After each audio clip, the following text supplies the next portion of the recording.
Hey guys, welcome back to Hope, Heal, and Shine. I'm Michelle, and today we are learning all about rape culture.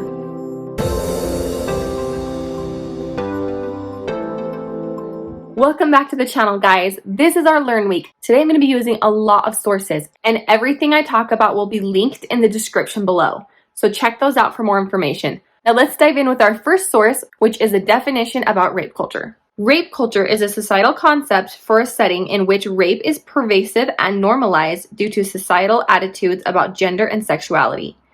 Behaviors commonly associated with victim blaming, slut shaming, sexual objectification, trivializing rape, denial of widespread rape, refusing to acknowledge the harmful causes of sexual violence, or some combination of these.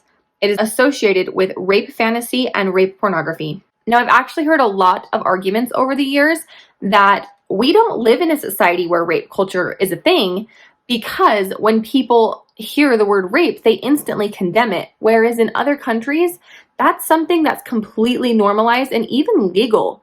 That is thankfully not the case in Western society, but I absolutely believe we have a problem with rape culture in America, and here's why. Today, I'm going to talk about two major factors that contribute to rape culture in Western society. The first is victim blaming, which, if you missed it, I did a full video on a few weeks back, so check that out. The second is media influence, namely the objectification of women, which is a huge topic I'm going to get to on a future video, but also the normalization of violence towards women. I believe with the increase of objectification and violence towards women portrayed in our movies, TV, books, and especially the pornography industry, that although more and more people are becoming aware of the scope of the problem sexual abuse is in our society, there is also a growing number of people who are becoming more desensitized towards sexual objectification and sexual violence and becoming less able to identify sexual abuse for what it actually is. Oftentimes, violence towards women is seen not only as something healthy and sexy, but as something that's enjoyable to be on the receiving end of.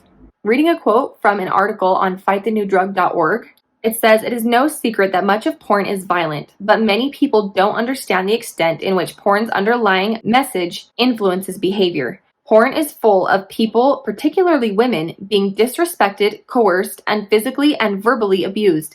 And that's shaping how society thinks and acts." Going on in that same article, in 2016, a team of leading researchers compiled all the data they could find on the subject of violent porn leading to violence in society. And after examining 22 studies, they concluded that the research left little doubt that on average, individuals who consumed pornography more frequently are more likely to hold attitudes conducive to sexual aggression and engage in actual acts of sexual aggression. Now, as we've talked about before, just because somebody views pornography is not going to turn them into a rapist. That's not what the study is saying. But it is saying that viewing this kind of media, whether it's in pornography, in our movies, television, or in the books that we read, that it can alter the way we view healthy sexuality, rape, consent, coercion, and abuse, to the point where we are not even going to be able to identify it, which is actually the number one concern I have had over the years in regards to rape culture. When something is as black and white as possibly a child being raped and assaulted, there is no doubt in anyone's mind that that is not the victim's fault. There's generally zero argument that that child did anything to deserve that treatment. We don't have a problem with the stories we see as black and white. But what about those stories that we see as a shade of gray? A few years back, when the 50 Shades of Grey movies and books were very popular, I had several online disagreements with people regarding these because people did not see the abuse in these books and movies, which was very concerning to me. If you are a fan of the 50 Shades movies or books and also had never saw any amount of abuse in those books, I have a link in the description to an article called 50 Examples of Abuse in 50 Shades of Grey. And when reading through articles like these, there was one scene in particular that really struck me as a very clear example of a rape scene.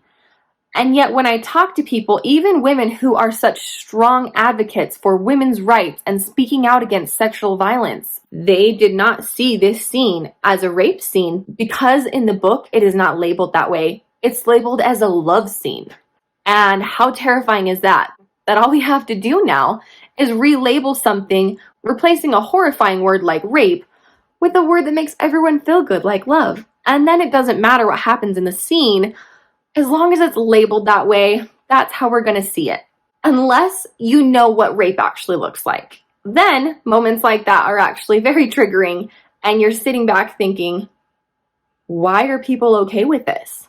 In this scene, the woman tells the man no, but because he is just so good at sex, then she just has waves and waves of pleasure, and suddenly it's not rape because she enjoyed it. Wrong. That's still rape. And scenes like that being normalized, especially in the pornography industry, is exactly what is contributing in such great abundance to the kind of rape culture we have in our society. People don't recognize rape for what it is because it's depicted as enjoyable. Reading from that same article shared by Fight the New Drug, it talks about researchers taking the 50 most popular films of pornography and analyzing every scene in them for examples of violence towards women. It states that in over 304 movie scenes, that 88% of those scenes contained physical violence. The article then reads, the amount of violence shown in porn is astonishing, but equally disturbing is the reaction of the victims. In the study, 95% of the victims, who are almost all women, either were neutral to the abuse or appeared to respond with pleasure. In other words, in porn, people get beat up and they're smiling about it. My abuser, as well as several other men I dated after my abuser, had the opinion that not only was what my abuser did to me acceptable, but even going as far as to believe that I should be grateful for my abuser for raping me because I got to enjoy being raped. Those are the kind of comments I received from a number of people when I shared my story with them. It definitely never felt like something I should be grateful to my abuser for. Yet, that was my abuser's attitude. It never even occurred to him that the things he did to me in that year were not okay, because in his mind, he was doing me a favor. And this, my friends, is rape culture. So wrapping this up, for anyone whose opinion is that we don't have a society of rape culture, I will agree with you that we don't have a society of people who call rape rape and then condone or celebrate that behavior. That most people don't have that perception. Some still do, yes, but that is a minority of the population. So in that degree, you are right. But we do have a society where rape and sexual assault are very prevalent, with 1 in 3 women being raped or sexually assaulted during her lifetime, 1 in 4 men being raped or sexually assaulted in his lifetime, and 1 in 5 children being raped or sexually assaulted before the age of 18, and that's about 50-50 boys and girls. As far as violence goes, 1 in 4 women and 1 in 7 men will be victims of domestic violence from a partner in their life. This is not a small issue. And if you think it hasn't affected someone you know, you're wrong.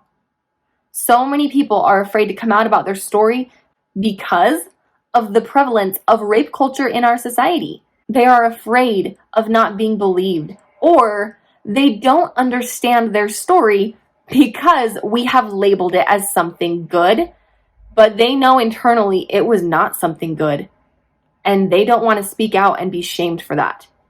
So what can we do about rape culture? For starters, you can speak up when you see victim blaming occurring in any way.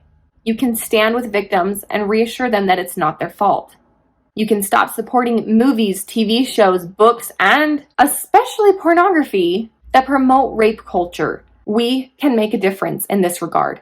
It happens in our homes, with our families, with the language we use, and the influences we let into the walls of our home. We can be the change that we want to see in the world. Guys, thank you so much for watching this week. I hope you learned something, and if you think others can benefit from learning this too, please feel free to share, like, and subscribe as always. If anything I said you either agree or disagree with, let me know in the comments. I'm always open to having civil and respectful conversations, even if you disagree with me. So please send me a comment. Let me know what you think.